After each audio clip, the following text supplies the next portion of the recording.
Food vlogger na sinugod sa ospital at di kalaunan ay nasawi. Sinasabi nga sa video na ito dahil nga daw ito sa mga unhealthy foods na kinakain niya or mga matatabang pagkain na minumukbang niya. Kagaya na lang ng pagkain ng matatabang ulo ng baka, mga baboy, sobrang makolesterol na karne. Pero makikita din natin sa iba niyang video na kumakain din siya ng mga isda at iba't ibang mga gulay, which is healthy naman.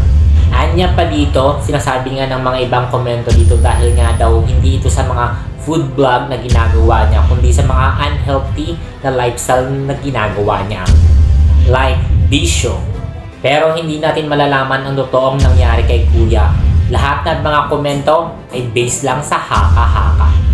Sad pa nga ng iba dito ay baka nga daw may nararamdaman ng kakaiba dito si Kuya at nakapag-trigger dito ay ang matatabang mga pagkain. Kaya naman maiksi lang ang buhay. Pakaingatan at alagaan natin ito.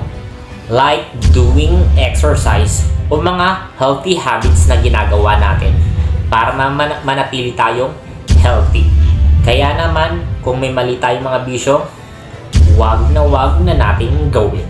Dahil kung hindi natin gamitin ito, mapapasama ang ating buhay.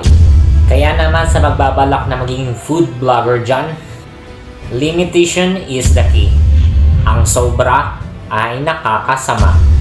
Kaya naman sa lahat ng naulila ni Kuya, condolence po at sa family ni Kuya. Ay mga idol, kain tayo mga idol. Ito ulam natin mga idol, ulo ng baka.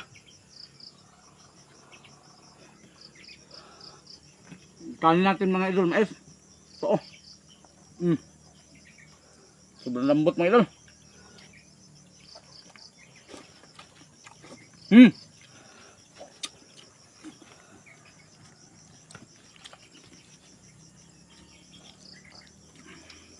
So,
ulo.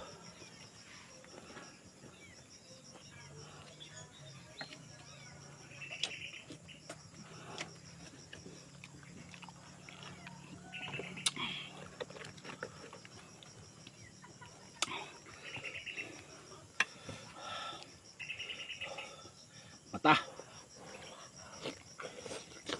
Init.